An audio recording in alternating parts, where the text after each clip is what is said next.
get stressed because you don't want to disappoint people or let other people down? Yeah. And raise your hand if you get stressed because you feel like you just have to figure everything out on your own. Yeah. And then keep your hand up there if you get stressed because you feel like you might fail or you might mess up. Yeah. Thank you. Thank you for sharing. I just want you to know that I completely relate to all of that. And I remember being a GM of a health club, and I was constantly stressed all the time because I remember asking the CEO, "What's my job description?" And he was like, "Well, you're responsible for everything." And so being the people pleaser perfectionist, do we have any people pleaser perfectionists in the crowd? Yeah.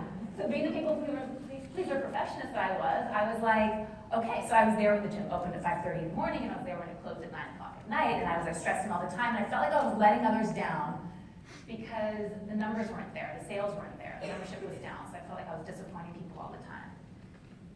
And then I felt like, everyone was judging me because they knew that I was a total fraud and I didn't know what I was doing. And I just had this constant anxious tension because it felt like no matter what I did, it wasn't enough. Can anyone relate to that? Yeah. And so my way of dealing with stress at the time was to swing by the store on the way home, pick up a super chunky jar of peanut butter, and polish off half the jar by the time I got to my house.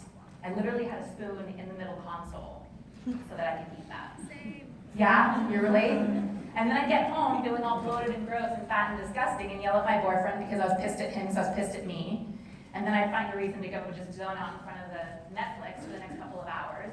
And some reason I would find some justification to head back to the kitchen before bed to have another treat. Anybody relate to stuff like that? Yeah, so that was me. So, needless to say, a lot has changed in the last decade of getting free from my food addiction and obsession. And what I want to share with you, and I love Jill so much. I mean, it's just like, truth is truth. It's just straight up. So I want to share with you a quick tool that has been invaluable for me, and it's real similar to what Jill was talking about. And that is this, really to connect in our bodies. But I want to talk about what I mean by that. Because so many of us are living up in our heads, we're living up in all of the anxiety and all the stress, and like when you're up in your head, then you constantly feel like you're separate from other people. I'm alone up here in my head, and this is where all the fear lives, this is where all the insecurity lives, this is where all the comparison lives, this is where all this stuff lives. And so when I talk about getting to your body, I'm not just talking about exercise, I'm talking about being present in your body. And I want to give you a tip or a tool, actual practice that you can do anytime, anywhere. And I'm not going to have a chance, because I don't have a lot of time, to go into a lot of detail, so I'll just share with you right after that, where if you want to get more practice, anybody relate to being up in your head, by the way, all the time? Yeah, right? All the time. So you might even be doing it right now, just like, kind of like judging me or judging others, whatever, we all do it. So I want to give you just like a free resource that you can use that can just help you to practice this, all right? So here's the tip, here's the tool. It's called grounding. And it's really, really simple. You can do it anywhere, but I want to do it with you right now. Is that cool? Yep. Yes. Okay. So just go ahead and take a breath into your body. And then just follow that breath all the way down your torso, all the way down your hips, all the way down your legs, and all the way to the soles of your feet. And then just take a moment here to just feel your feet in contact with the ground. It'd be great if both your feet were on the ground right now. Yeah. And just kind of notice the weight distribution of your feet right now, the bottom of your feet. Just notice like the temperature, notice the pressure.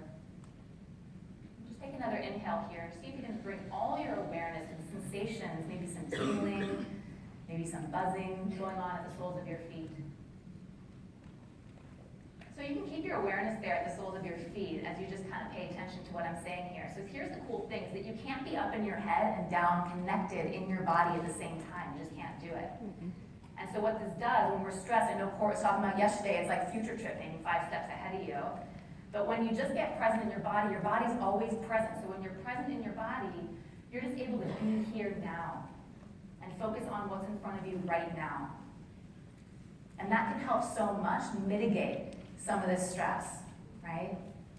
So I know I don't have a lot of time to go into a lot of detail here. So if you want more tools on being able to connect in your body, get out of your head, then head to this website. It's a free download.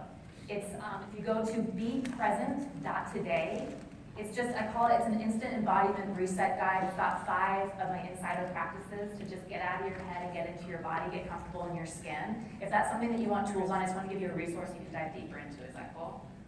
Awesome, very cool. Well, I hope to see some of you in the workshop today around freedom from food addiction. And thank you so much.